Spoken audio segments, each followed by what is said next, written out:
Media ప్రతినిధులపై మంచు మోహన్ బాబు గారు అయితే దాడి చేయడం అయితే జరిగింది. మరి అసలు దీనిపైన అదే విధంగా మీడియా ప్రతినిధులు ఎవరైతే ఉన్నారో సో వాళ్ళు ఏ విధంగా స్పందిస్తున్నారు, వాళ్ళు ఏం డిమైండ్ చేస్తున్నారు ఏంటి అనేది ఒకసారి వారి మాటల్లో అయితే కనుక్కుందాము. సో ప్రస్తుతం అయితే మంచు ఫ్యామిలీలో అయితే మంటలు చెలరేగుతున్నాయని చెప్పొచ్చు. గత 3 రోజులుగా అయితే చాలా గొడవలు అనేటివి అయితే అవుతున్నాయి. సో అసలు వాళ్ళందరి మధ్యలో కూడా ఏమవుతుంది ఏంటి అనేది కూడా ఒకసారి వారి మాటల్లోనే ఇక్కడ ఉన్న వీళ్ళు కూడా ఏమనుకుంటున్నారో, అసలు ఎవరిది తప్పు నిజానికి, మరి మంచు మనోజ్ది తప్ప లేదంటే మంచు విష్ణు మంచు మోహన్ బాబు గారి తప్ప, అసలు ఇక్కడ ఎవరిది తప్పు ఉంది ఏంటి అనేది కూడా ఒకసారి వీళ్ళతో మాట్లాడే ప్రయత్నం అయితే చేద్దాము. అదేవిధంగా అసలు ఎందుకు అలా దాడి చేశాడు, అసలు అక్కడ కారణం ఏంటి అనేది కూడా ఇక్కడ ఒకసారి అయితే మనం తెలుసుకుందాము. ఇక్కడ ఉన్న మీడియా మిత్రులు ఎవరైతే ఉన్నారో వీళ్ళతో అయితే ఒకసారి మాట్లాడే ప్రయత్నం అయితే చేద్దాము. సో అన్న, అసలు ఏం జరిగింది, ఇది ధర్నాకు కారణం ఏంటి? మీడియా అనేది కవరేజ్ కోసం వెళ్ళింది. ఇప్పుడు సమస్యలు ఉన్నప్పుడు వాళ్ళకు చర్చించుకోవాలి. రోడ్డుకి ఎక్కినప్పుడు తప్పకుండా అనేది మీడియా అంటే బయటకు వస్తుంది. అంత మాత్రాన మన సమస్య గురించి లోగా పెట్టినప్పుడు వెంటనే పట్టుకుని కొట్టడం అనేది చాలా తప్పు. దీన్ని తక్షణం తీవ్రంగా ఖండిస్తున్నాం. మోహన్ బాబును పోలీసులు అరెస్ట్ చేయాలి, శిక్షించాలి. ఇలాంటివి ఎవరికి జరగకూడదు. మీడియా అన్నాక తప్పకుండా ప్రతి సమస్య మీద ముందుకు వస్తుంది. అంతేగాని మోహన్ బాబు ఒకరి కోసమే కాదు, ప్రజల సమస్యలు మంచు మనోజ్ కూడా ప్రజల్లో ఒక భాగమే. అతనితో పాటు మీడియా వెళ్ళింది. ఈ సమస్య ఏంటని కనుక్కోవడానికి వెళ్ళిన ప్రతినిధిపై టీవీ ప్రతినిధి దాడి చేయడం దుర్మార్గం. ఈ చర్యలను పూర్తిగా ఖండిస్తున్నాం. తప్పకుండా పోలీసులు దీన్ని శిక్షించి అతను అరెస్ట్ చేయాలి. జర్నలిస్టులకి మళ్ళీ ఇంకా మరి ఎవరికి కూడా ఈ రకంగా జరగకుండా చూడాలని కోరుతున్నాం. మీరేం డిమాండ్ చేస్తున్నారు ఇప్పుడు ప్రజెంట్? మీకేం డిమాండ్ చేస్తున్నాం అంటే మీడియా ప్రతినిధుల మీద దాడి అనేది దుర్మార్గం. ఇది ఇలాగే కాకుండా నెక్స్ట్ రాబోయే ఎవరైనా కూడా మీడియాకి వెళ్ళి మోహన్ బాబు ఇలాంటి దౌర్జన్యాలు చేయకుండా ఉండాలంటే అందరినీ మనం పోలీసులు తక్షణమే చర్యలు తీసుకొని న్యాయం చేయాలి. మ్యామ్, అసలు ఏం జరుగుతుంది అంటే ఈ ధర్నాకు అసలు కారణం ఏంటి?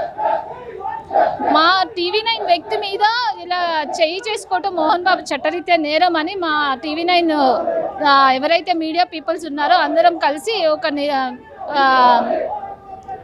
ఒక వ్యతిరేకత పాటిస్తున్నాం. సో చట్టరీత్యా క్షమాపణలు కానీ లేదు అతనికి చట్టరీత్యా నేరం అనేది తనకి కంపల్సరీగా చేయాలి అని మేము కంపల్సరీగా. మీరేం డిమాండ్ చేస్తున్నారు? ఫైనల్ అంటే అక్కడ అన్యాయం అనేది జరిగింది, దాడి చేయడం అయితే జరిగింది. సో మీరేమనుకుంటున్నారు? మేమేమనుకోవట్లేదండి. ఇలా మీడియా వాళ్ళ మీద చెయ్యి చేసుకోవడం అనేది చట్టరీత్యా నేరం. అది మాత్రం మేము కంపల్సరీగా ఖండిస్తున్నాం. దాని గురించే మేము ఇక్కడ ఇది చేస్తున్నాము. అతను మీడియా మీద చేయి చేసుకోవడానికి అసలు రీజన్ ఏమై ఉంటుంది? రీజన్ ఏం లేదండి. ఇప్పుడు మీడియా అంటే ఏంటి? ప్రజల్లోకి న్యూస్ తీసుకెళ్తానికి ప్రతి ఒక్క రిపోర్టరు కెమెరామెన్ కష్టపడుతూ ఉంటారు. దాన్ని కవర్ చేయడానికి వచ్చిన వ్యక్తి మీద చెయ్యి చేసుకోవడం చట్టరీత్యా నేరం. అదే చెప్తున్నాం. ఈ రోజుల్లో మీడియా అనేది ప్రతి జనాలకి బయటకు వెళ్తున్న న్యూస్. దాన్ని మీరు దాన్ని మిస్యూజ్ చేసి ఆయన ఒక మంచి పొజిషన్లో ఉండి ఒక మీడియా వ్యక్తి మీద చేయి చేసుకోవటం చట్టరీత్యా నేరం అని ఖండిస్తున్నాం. సో ఈ వేరే మీడియా వాళ్ళు కానీ ఎవరైనా సరే ఇలాంటివి మళ్ళీ మీడియా వాళ్ళ మీద జరగకూడదు అని మేము దీని మీద వ్యతిరేకిస్తున్నాం. మేడం, ఇదంతా పక్కన పెడితే కనుక అసలు మంచు ఫ్యామిలీలో ఏం జరుగుతుంది అనే విషయం మీకు అవగాహన ఉండే ఉంటుంది. సో అసలు ఏం జరుగుతుంది మంచు ఫ్యామిలీలో అనేది వాళ్ళ పర్సనల్ ఇష్యూస్ అండి. వాళ్ళకి సంబంధించి కుటుంబ సభ్యులకి సంబంధించి అక్కడ రమ్మంది మంచు ఫ్యామిలీ వాళ్ళే రమ్మన్నారు మీడియా వాళ్ళని అనేది అయితే క్లియర్గా కనిపిస్తుంది. సో దానికోసం తన మీద చెయ్యి చేసుకోవడం తప్పు. అలాగే మీడియా అందరూ కూడా తనకి సపోర్ట్ చేయాలి. ఈ ధర్నాకు అసలు రీజన్ ఏంటి? ఎందుకు అసలు మంచు ఫ్యామిలీ మోహన్ బాబు గారు దాడి చేశారని చెప్పేసి ధర్నా చేస్తున్నారు కదా, అసలు ఇది ఎందుకు అంటే ఎలా జరిగింది అక్కడ? అన్న అది యాక్చువల్లీ ఇది మామూలుగా అక్కడ గొడవ జరుగుతుందని మా మీడియా వాళ్ళు వెళ్ళిన తర్వాత అక్కడ అంటే అసలు ఏం జరుగుతుందని కనుక్కునే లోపు వాళ్ళు వచ్చి ఇంకా అంత దౌర్జన్యంగా దాడి చేయడం అంతా చాలా తీవ్రంగా జరిగిందన్న. ఏకంగా మైక్ తీసుకొని అది మా మిత్రుల మీద దాడి జరపడం అనేది చాలా ఖండిస్తున్నాం అన్నది. మీరేం డిమాండ్ చేస్తున్నారు? మీరేం కావాలనుకుంటున్నారు? ఆయన వెంటనే అరెస్ట్ చేయాలని డిమాండ్ చేస్తున్నాం అనేది. అండ్ వెంటనే అరెస్ట్ చేయాలని డిమాండ్ చేస్తున్నాం అంతే. సార్, మంచు ఫ్యామిలీలో నుంచి మోహన్ బాబు గారు దాడి చేశాడని చెప్పేసి ధర్నా చేస్తున్నారు. అసలు ఏం జరిగింది అక్కడ, సిచ్యువేషన్ ఏంటి, అసలు ఎందుకు దాడి చేయాల్సిన అవసరం వచ్చింది? మా వరకు ఏంటంటే అతను మీకు ముందే తెలుసు, మొన్నటి నుంచే గొడవలు వస్తే మన వరకు ఏమీ తెలియదు. కానీ ఒక సెలబ్రిటీ ఇంట్లో గొడవ అయ్యి బయటకు వచ్చినప్పుడు మీడియాగా అది ఏంటి అనేది కనుక్కుందికి మా రిపోర్టర్ ఎవరైతే వెళ్ళారో ఆయన మీద అకస్మాత్తుగా ఆయన దాడి చేశాడు. ఆయన గట్టిగా మాట్లాడడం లేదు, ఏమీ లేదు. కానీ ఎందుకు దాడి చేసాడో మాకు తెలియదు. ఒక జర్నలిస్టుల మీద ఆ విధంగా దాడి చేయడం అనేది అమానుషం. పైగా ఆయన ఒక సెలబ్రిటీ, పద్మశ్రీ అవార్డు గ్రహీత అయ్యుండి కూడా ఎంతో సంయమనంతో ఉండాల్సిన వ్యక్తి సమాజానికి ఎటువంటి మెసేజ్ పాస్ చేస్తున్నాడు అండి. అటువంటి వ్యక్తి ఇప్పుడు ఆ రిపోర్టర్ని ఆయన లాక్కుని కొట్టడం ద్వారా ఆయన డ్యామేజ్ అయ్యి ఆయన ఐసీయూలో ఉన్నాడండి.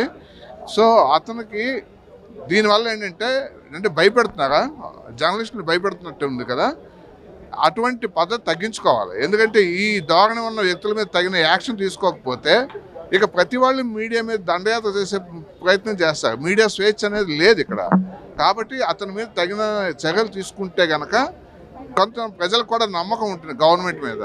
చట్టం అందరికి సమానము అని ఒక మెసేజ్ పాస్ చేయాలి. అందుకోసం మాకు న్యాయం, మా కొలీగ్కి జరిగిన అన్యాయానికి న్యాయం చేకూర్చమని మేము గవర్నమెంట్ని తరపు నుంచి అడుగుతున్నాం. ఎలాంటి డిమాండ్ చేస్తున్నారు? ఫైనల్గా మీకు ఎలాంటి కంక్లూజన్ కావాలనుకుంటున్నారు అతని నుంచి?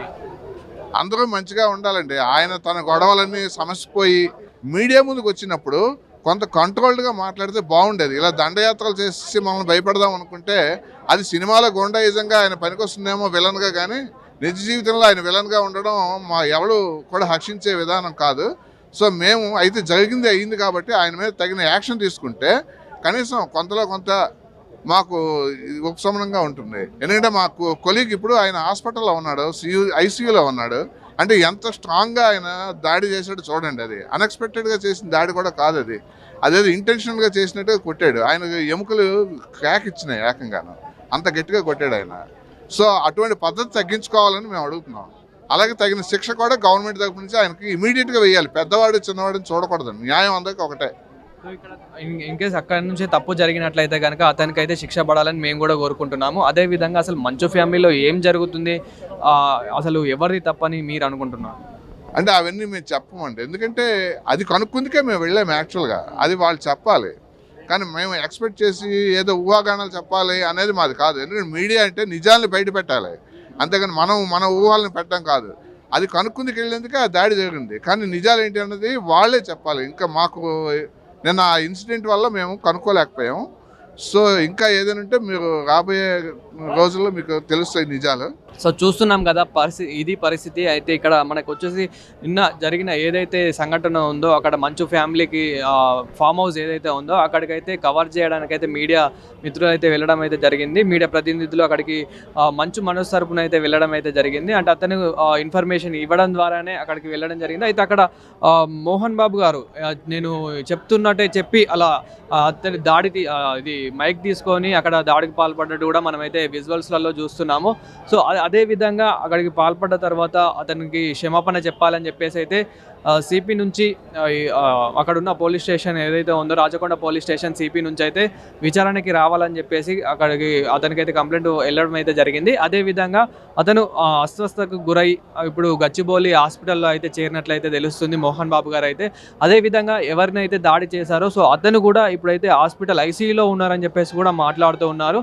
సో ఇంతకు అసలు మంచు ఫ్యామిలీలో ఏమవుతుంది అని మనం మాట్లాడుకుంటే కనుక సో మంచు ఫ్యామిలీలో వచ్చేసి మంచు మనోజ్ గారికి అదేవిధంగా మంచు మోహన్ బాబు గారికి తండ్రి కొడుకుల మధ్య చాలా విభేదాలు అయితే అవుతున్నట్లు మనకు తెలుస్తుంది. అయితే వాళ్ళిద్దరి మధ్య మంచు మనోజ్ కూడా క్లారిటీ అయితే ఇచ్చాడు. నేను ఎలాంటి ఆస్తి కోసము ఎలాంటి ప్రాపర్టీ కోసం అయితే నేను ఇదంతా చేయడం లేదు, కేవలం నేను వచ్చేసి ఇదంతా ఏదైతే మా యూనివర్సిటీలో జరుగుతున్న అక్రమాలు అన్యాయాల గురించే మాట్లాడుతున్నాను అంతే తప్ప దాని గురించి పోరాడుతుండగా నన్ను అయితే దూరం చేస్తున్నారు.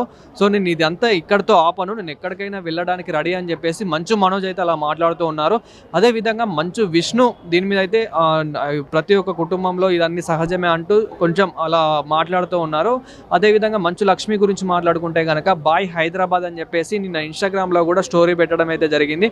సో ప్రజెంట్ మనం చూసుకున్నట్లయితే కనుక అదేవిధంగా ఎవరైతే బౌన్సర్స్ ఉంటారో ఇప్పుడు మంచు మోహన్ బాబు గారు కానివ్వండి అదేవిధంగా మంచు మనోజ్ గారికి కానివ్వండి వీళ్ళ బౌన్సర్స్కి మనోజ్ని కూడా దాడి పడ్డట్లు మనము మనోజ్ని కూడా కొట్టినట్లు ఆ విజువల్స్ చొక్కా మొత్తము చొక్కా చింపేసుకొని అదేవిధంగా ఫస్ట్ డే మనం చూసుకున్నట్లయితే కనుక ఆ కాలుతో కొంటుతున్నట్లు మనం బంజారా హిల్స్లో హాస్పిటల్లో చేరిన విజువల్స్ కూడా మనం చూసాము. అదేవిధంగా నిన్న జరిగిన సంఘటనలో కూడా మంచు మోహన్ బాబు గారు అయితే మనోజ్ని చాలా దారుణంగా కొట్టినట్లు కూడా అందులో కూడా విజువల్స్ అయితే చాలా కనిపించాయి. అదేవిధంగా మొదట నా కూతురు లోపల ఉంది రే గేట్లు తీయండి అని చెప్పేసి మంచు మనోజ్ గారు అయితే మాట్లాడడం అయితే జరిగింది. అక్కడ అదే విధంగా ఈ జై శ్రీరామ్ అంటూ ఇప్పుడు మొన్నటి వరకు 2 తెలుగు రాష్ట్రాల్లో సీజ్ ద షిప్ అని చెప్పేసి పవన్ కళ్యాణ్ గారు అన్న మాట ఎంత ఫేమస్ అయిందో, ఇప్పుడు అదే మాట జై శ్రీరామ్ అని చెప్పేసి కూడా ఇప్పుడు నిన్న మంచు మనోజ్ గారు జై శ్రీరామ్ అంటూ గేట్లు బద్దలు కొట్టుకొని లోపలికి వెళ్ళి తండ్రితో ఏదైతే విభేదాలు ఉన్నాయో తండ్రితో గొడవ పడి బయటకి రావడం అయితే జరిగింది.